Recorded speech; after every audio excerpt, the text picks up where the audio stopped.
अस्सलाम वालेकुम, ये this is Jawad and welcome back to another video. तो आज की इस वीडियो में ले आया हूँ बायो के एमसीक्यूज़ और शॉर्ट क्वेश्चन वगैरह सारा कुछ ले आया हूँ। इस वीडियो में मैं आपको शॉर्ट और लॉन्ग इंपॉर्टेंट बताऊँगा। वैसे तो मैं पहले भी आपको पूरी बुक से भी बता चुका हूँ, हर तरीके से बता चुका हूँ, लेकिन कोई बच्चे कह रहे थे आप ये इस तरह चैप्टर वाइज बताएं, तो मैंने कहा चलें इस पे वीडियो बना लेते हैं आपके लिए। एमसीक्यूज़ इसके बाद वाली वीडियो में लाने लगा हूँ। बहुत ही मुश्किल से पेपर्स मिले हैं, तो अभी मैं आपके लिए बहुत दूर से जाके लेके आया हूँ। तो चलिए वीडियो स्टार्ट करते हैं। तो ये जो चैप्टर 1 है हमारे पास बायोलॉजी का, क्लास नंबर 10 का, तो इसमें सबसे पहले जो हमारे पास शॉर्ट क्वेश्चन में एसएलओज टाइप का अगर पेपर आ जाता है, खुदा ना खास्ता कल फिज़िक्स में तो चलें इतना वो नहीं एसएलओज डाला था, तो बायो में काफ़ी चीज़ें ज़्यादा डाली हैं, तो उस लिहाज से भी हमें अपने आप को थोड़ा प्रिपेयर करना है। तो सबसे पहला क्वेश्चन है, describe the function of these terms and describe where they are located, main, bronchus, trachea and alveoli. तो इसका आपको फंक्शन करना है और बताना है ये किधर हैं, इसको देख लें। उसके बाद डायग्राम्स वाले अगर शॉर्ट क्वेश्चन आ जाते हैं तो उसके लिए भी हमें मेंटली तौर पे तैयार रहना चाहिए। Study the picture of given below and answer the question. तो इसमें आपने क्या आंसर करना है कि यहाँ पे ये आपको डायग्राम दी हुई है, लिखा है name the live process demonstrated in the diagram. तो आपने ये लाइव प्रोसेस यहाँ पे ब्रीदिंग या रिस्पिरेशन जो भी हो रहा है उसका प्रोसेस का नाम लिखना है, इसका 1 नंबर है। उसके बाद name 2 stages of this process, आपने स्टेजेस देने हैं। मैं स्टेजेस के अभी आपको नाम बताता हूँ, मुझे तो याद है मैंने आपको लॉन्ग क्वेश्चन जो बताया हुआ है, इनहेलेशन और एक्सपायरेशन, ये वही 2 प्रोसेसेस हैं, 2 स्टेजेस हैं। और गिव 2 डिफरेंसेस बिटवीन स्टेजेस, तो इनहेलेशन और एक्सपायरेशन के दरमियान में आपने डिफरेंसेस देना है। 3rd नंबर क्वेश्चन है कि what does the structure of how does the structure of alveoli maximise the gaseous exchange. तो यहाँ पे मैं इसको थोड़ा कलर चेंज करता हूँ। How does the structure of alveoli maximise the gas exchange. उसके बाद बी पार्ट क्या है कि complete the given table with the percentage of oxygen. तो ये वाली डायग्राम आपकी बुक में बनी हुई है, इसकी कंप्लीट करनी है। नीचे आंसर भी आपको दे दूंगा, या अगली वीडियो इस पे आंसर पेज चाहिए तो बना देता हूँ, वैसे बुक में सारे आंसर आपके पास हैं। उसके बाद चौथा शॉर्ट क्या आ सकता है, डायग्राम टाइप शॉर्ट क्या आ सकता है कि the diagram below show the characteristic of alveoli. तो ये जो डायग्राम्स आपको मैंने फुल बुक में बताई थी, नहीं छोड़नी, ये वही डायग्राम्स है, आप देख सकते हैं। तो यहाँ पे इससे क्या क्वेश्चन आ सकता है, which of the 2 characteristic is visible in the diagram enable alveoli to perform their functions efficiently. तो इसको आप देख सकते हैं। उसके बाद अगर हम नीचे आएँ तो हमारे पास जो आगे क्वेश्चन आता है कि question number 5, right the 2 similarity between photosynthesis and respiration. तो ये मैंने आपको बताया था, सेलुलर रिस्पिरेशन और इनके दरमियान में डिफरेंसेस पूछ सकता है। What is the function of respiratory system. उसके बाद what are the major organs of respiratory system in humans. तो हमारे पास लंग्स होते हैं। उसके बाद अगला क्वेश्चन क्या पूछता है कि right any 2 example of involuntary action. तो क्वेश्चन नंबर 6 में ये आपने एग्जांपल दे देनी है। पार्ट बी इसका पूछता है कि mention one of the function of here in nasal cavity. तो ये हेयर वाला वैसे भी इंपॉर्टेंट था, नेजल कैविटी के हेयर का एक फंक्शन आपने देख लेना है, एक नंबर है बस इसका। उसके बाद जो इंपॉर्टेंट क्वेश्चन ये जो कल बताए थे नीचे वही वाले सारे आ गए हैं डायग्राम को छोड़ के। Differentiate between breathing and cellular respiration बहुत इंपॉर्टेंट था, कल भी आपको बताया था। उसके बाद trace the path of air, ये वही लॉन्ग अगर आपने किया है तो आपको आ जाएगा। स्टोमेटा और लेंटिसेल का आपको बताया था कि इनका डिफरेंस आपने देखना है। उसके बाद डिफरेंशिएट बिटवीन सेलुलर रिस्पिरेशन और एरोबिक रिस्पिरेशन, ये भी देख लेना है। उसके बाद ये आपको जब मैं फुल बुक का रिव्यू कर रहा था तो आपको सारा बताया था कि आपने क्या करना है। ये जो आपके पास sign and symptom of asthma है, उसके बाद लंग कैंसर है, उसके बाद आउट टोबैको स्मोक डैमेजेस, और उसके बाद how would you associate the bad effect of smoking on body, और differentiate between breathing and cellular respiration. This is very important. तो आगे चलते हैं, इनको मैं रेज कर देता हूँ। सेक्शन नंबर सी पे चलते हैं। तो सेक्शन नंबर सी में कहता है कि how do the difference part of the, यहाँ पे इसको हाईलाइट कर देते हैं जी क्वेश्चन 3 को, how do the different part of plant body exchange gases. तो ये गैसेज एक्सचेंज इन प्लांट है। और उसके बाद write down the step of inhalation and exhalation. तो ये इनहेलेशन और एक्सहेलेशन मैकेनिज्म ऑफ ब्रीथिंग बहुत ज़्यादा इंपॉर्टेंट क्वेश्चन है। उसके बाद आए तो with the help of label diagram describe the respiratory system in humans. तो ये डायग्राम कल आपको बताई थी, इंपॉर्टेंट है। उसके बाद अगला SLOs बेस्ड क्वेश्चन नंबर 4 जो है state the sign and symptom and causes treatment of bronchitis emphysema and pneumonia, तो मैंने कहा था ये आपको इनकी देखने हैं। उसके बाद पार्ट बी में क्या कहता है, तंबाकू किस तरह रेस्पिरेटरी सिस्टम को डैमेज करता है, और ये लेबल आपने करनी है, जो ढांचा सा बना है इसको लेबल करना है। यहाँ पे हमारे पास इसका सेक्शन बी आ गया है, तो सेक्शन बी में हमारे पास क्या है, 11 पार्ट्स को आंसर करना है। Draw the structure of nephron, ये इंपॉर्टेंट था। और उसके बाद what happen to a glucose that enter a nephron, तो ये अगर नेफ्रॉन वाला अगर आपने किया है तो आपको ये सारा आता होगा। उसके बाद what are the major organs involve in homeostasis, तो इसमें स्किन वगैरह वो सारा कुछ लिखना है, जो भी ऑर्गन्स इन्वॉल्व होते हैं। State the role of each organ, उसके बाद आइडेंटिफाई द लेबल डायग्राम, ये डायग्राम आपको कल कहा था इंपॉर्टेंट है। उसके बाद नीचे आ जाएं तो describe the process of selective reabsorption, तो ये तीनों प्रोसेसेस, प्रेशर फिल्ट्रेशन, ये सारा इंपॉर्टेंट था। उसके बाद name the various organ of human excretory system, draw the neat and label diagram. उसके बाद what is the function of excretory system in human. तो इस तरह ये पार्ट्स में अगर इन्होंने पेपर दे दिया तो इसके लिए भी आप मेंटली तौर पे इसको अपने आप को रेडी कर लें। तो differentiate between osmo regulation and thermo regulation, ये कल बताया था। उसके बाद ये 2 काजेज़ ऑफ स्टोन फॉर्मेशन की सिर्फ 2 काजेज़ आपने पढ़ लेनी है। उसके बाद नीचे आए तो suggest why plant need removal of extra carbon dioxide and oxygen, इनके आंसर चाहिए तो नीचे कमेंट कर देना, वीडियो डाल दूंगा, टेंशन नहीं लेनी। उसके बाद स्ट्रक्चर द डायग्राम, ये डायग्राम आपको दी हुई है, इसकी भी लेबलिंग नीचे दे दूंगा मैं।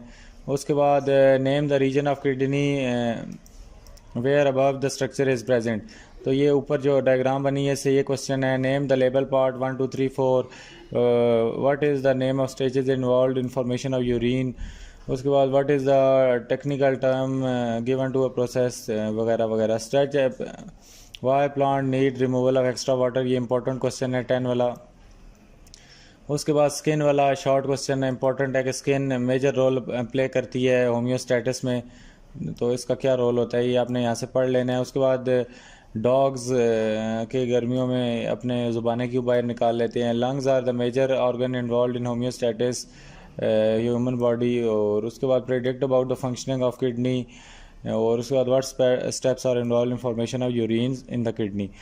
उसके बाद सेक्शन सी हमारे पास आ जाता है। सेक्शन सी में हमारे पास जो क्वेश्चंस हैं यहाँ पे डायलिसिस और किडनी फेलियर का है। उसके बाद आओ स्किन, ये स्किन के हैं, और ये बाकी इसका पार्ट सी के जो 3 पार्ट बने हैं ये करने। ये डायग्राम आपकी इंपॉर्टेंट है और इसमें इसके क्वेश्चन है what is the liquid enter part 1 called, mention the 3 main stages और फॉर्मेशन। उसके बाद हमारे पास how do the plant excrete the extra water from and salt from their body, ये प्रोसीजर ऑफ किडनी ट्रांसप्लांट जो ऊपर है ये भी कर लेना है।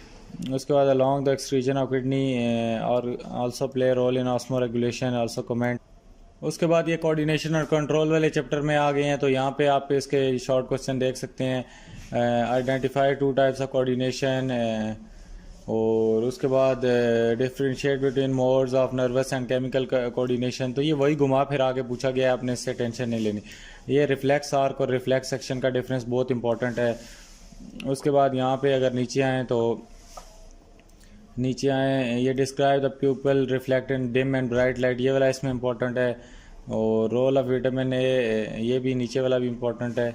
उसके बाद define the term hormone and endocrine system, define the term hormone and endocrine system, तो इसको भी आपने देख लेना है। उसके बाद a person walking in a dark corridor, तो जो ही वो अंदर आएगा तो उसकी पीपल पे क्या इफेक्ट होगा, ये SLO बेस्ड अगर पूछा तो उसके लिए ऐसे इंपॉर्टेंट है। तो उसके बाद role of ear in maintenance of balance, ये बहुत इंपॉर्टेंट है। उसके बाद नीचे अगर आ जाएं ये वाले क्वेश्चन नीचे देख लें, ये खाली जो इन्होंने दिया हुआ डब्बा सा ये भी देख लेना है। सेक्शन सी पे आते हैं तो explain what happen if there is no coordination. उसके बाद explain the location and function of brain, तो ये वाला देख लेना है, इससे ये इंपॉर्टेंट है। और उसके बाद डिफाइन न्यूरॉन, इसको छोड़ दें। Structure of human I important है, और ये पैरालिसिस और एपिलिप्सी वाला इंपॉर्टेंट है। नीचे भी ये सारे को नज़र देख लें। उसके बाद ये हमारे पास SSC2 का चैप्टर नंबर 3 आ चुका है, बोन्स वाला कोऑर्डिनेशन। और उसके बाद ये आपने यहाँ पे इसका जो पहला क्वेश्चन है लेबल करने हैं बाइसेप्स वगैरह वाली डायग्राम। उसके बाद the neck joint between vertebral column and head allows the movement, ये क्वेश्चन देख लें। उसके बाद रिस्ट में कौन सा जॉइंट होता है इसका नाम पढ़ लें। उसके बाद differentiate between bone and cartilage बहुत इंपॉर्टेंट है। What is the role of skeleton in support and movement important है। उसके बाद ओस्टियोपोरोसिस और अर्थराइटिस का डिफरेंस इंपॉर्टेंट है। टेंडन लिगामेंट इंपॉर्टेंट है। और नीचे आप ये बाकी क्वेश्चन भी देख सकते हैं। बाकी ये डायग्राम वगैरह ये नीचे बनी हुई है, ये देख लेना। सेक्शन सी में अगर हम आएँ तो what are the main components of axial and appendicular skeleton, और उसके बाद एक्सप्लेन एंटोगिज्म, और उसके बाद यहाँ पे रोल ऑफ बोन और कार्टिलेज के बारे में आपने देख लेना है। उसके बाद अगले चैप्टर रिप्रोडक्शन पे आए तो यहाँ पे हमें what are the natural and artificial vegetative propagation, इससे ये शॉर्ट बन के आ सकता है। उसके बाद ये दूसरे वाला कटिंग एंड ग्राफ्टिंग वाला इंपॉर्टेंट शॉर्ट क्वेश्चन है। उसके बाद पैराथीनोजेनेसिस आपको कल बताया था कि ये बहुत बहुत इंपॉर्टेंट है, पैराथीनोजेनेसिस और पैराथीनोक्रेपी का डिफरेंस। उसके बाद यहाँ पे हमारे पास जी आ सकता है एड्स का, आपने देख लेना है। बाकी आपने यहाँ पे ये डायग्राम लेबल करनी देख लेनी है फ्लावर में। बाकी इसको छोड़ दें अगर आप स्किप करना चाहते हैं फ्लावर्स में सेक्सुअल रिप्रोडक्शन को। तो बाकी ये आपने ये वाला भी हाइपोजील जर्मिनेशन वगैरह देख लेनी है, और ओवर पॉपुलेशन का ग्लोबल प्रॉब्लम वाला शॉर्ट क्वेश्चन देख लें। उसके बाद बाकी ये डायग्राम्स वगैरह बनी है, इनको देखना है तो देख लें, नहीं देखना तो ना देखें। ये पोलिनेशन वाला लास्ट क्वेश्चन है, इसको भी एक नज़र देख लीजिएगा। उसके बाद सेक्शन सी पे आते हैं तो यहाँ पे what are the two types of pollination, cross pollination और दूसरी सेल्फ पॉलिनेशन जो भी होती है, इसको देख लेना है। और नीचे अगर आएँ तो asexual reproduction in animals important है इसमें, और male and female reproductive system of rabbit, और नीचे स्पर्टोमेडाइनस एंड ओजेनेसिस इंपॉर्टेंट है। उसके बाद इनहेरिटेंस वाले चैप्टर में आए तो डिफाइन जीनोटाइप एंड फिनोटाइप आ सकता है, डोमिनेंट और रिसेसिव एलील के बारे में पूछ सकता है, होमोजाइगस और हेट्रोजाइगस जीनोटाइप के बारे में पूछ सकता है। ये टेबल सा बना है, इसके नीचे क्वेश्चन भी आप पढ़ सकते हैं। उसके बाद ये अगर नीचे आए तो 5वें नंबर पे नेचुरल और आर्टिफिशियल सिलेक्शन का डिफरेंस पूछ सकता है, और ये नीचे टेबल शेबल आपने डायग्राम्स वाले क्वेश्चन करने हैं तो कर लें।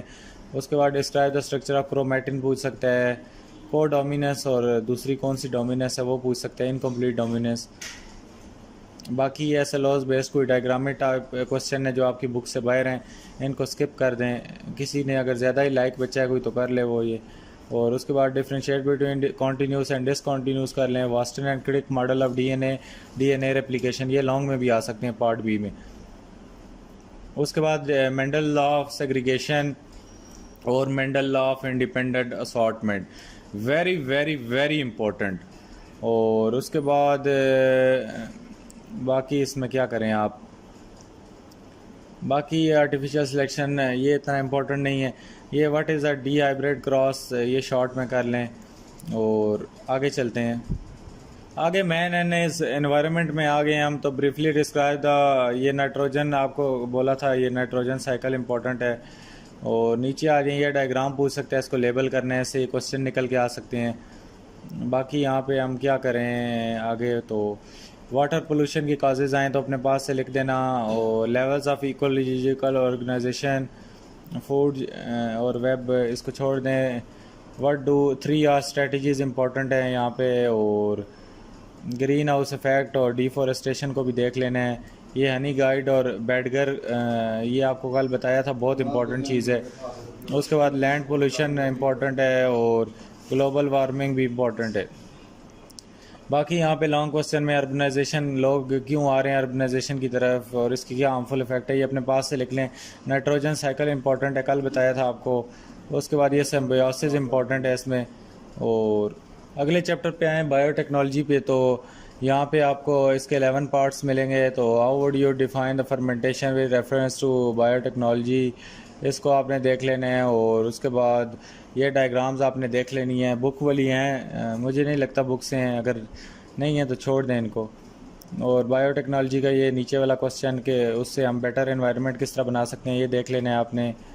और नीचे आए तो जीएमओ, ये जीएमओ जेनेटिकली मॉडिफाइड ऑर्गेनिज्म वाला क्वेश्चन देखना है। उसके बाद यहाँ पे योगर्ट किस तरह बनता है बायोटेक्नोलॉजी से, बायोटेक्नोलॉजी की एडवांटेजेस, जेनेटिक इंजीनियरिंग, और उसके बाद एडवांटेजेस ऑफ यूजिंग फर्मेंटर्स, और बाकी नीचे आए तो बायोटेक्नोलॉजी का लॉन्ग क्वेश्चन आ सकता है, फर्मेंटर्स का भी आ सकता है, और उसके बाद सिंगल सेल प्रोटीन आ सकती है। और इसमें एक और मैंने आपको बुक वाले बताए थे, आई थिंक सो, पता नहीं वो क्या था, वो जिसमें modification of gene of interest और isolation of gene of interest, वो वाला लॉन्ग क्वेश्चन आपको पता होगा, बुक आपने पढ़ी है। उसके बाद फार्माकोलॉजी में आते हैं तो ये इसके दरमियान में फार्माकोलॉजी और पता नहीं किसके दरमियान में डिफरेंस था, बुक पे बताया था। डिफरेंस मेडिकल ड्रग और एडिक्टिव ड्रग, उसके बाद एनालिसिक और एंटीबायोटिक, सेडेटिव और वैक्सीन के दरमियान में डिफरेंस। ये मरजुराना रैश आपको कहा था आ सकता है, ये इसको देख लीजिएगा। और नेक्रोटिक्स और हलूशियंस के दरमियान में डिफरेंस कर लें। बाकी ये इतना इम्पोर्टेंट नहीं है। Right a note on vaccine और इसको मोड ऑफ एक्शन इम्पोर्टेंट है। और यहाँ पे लॉन्ग क्वेश्चन में ये हेलुकिनोजन वाला कर लें और एंटीबायोटिक्स वाला कर लें, उसके बाद mode of action of vaccine कर लें, बस बाकी छोड़ दें। तो उम्मीद है आज की वीडियो आपको अच्छी लगी होगी। एमसीक्यूज़ अगर आप लोग चाहते हैं तो मैं बनाऊं तो नीचे कमेंट कर दें, फिर मैं ज़ाहिर बात है और शौक़ से वीडियो बनाऊंगा और जल्दी बनाऊंगा। मिलता हूं किसी नेक्स्ट वीडियो में। अल्लाह हाफ़िज़। अगर इसका आंसर चाहिए तो इन सारी मॉडल पेपर्स को बहुत लंबी वीडियो चली जाएगी, बना तो मैं दूंगा, कहीं 10 बजे से पहले पहले अपलोड भी हो जाएगी। चाहिए इन सारों के आंसर तो बता दो फिर, और वो मैं अपलोड कर दूँगा। अल्लाह हाफ़िज़।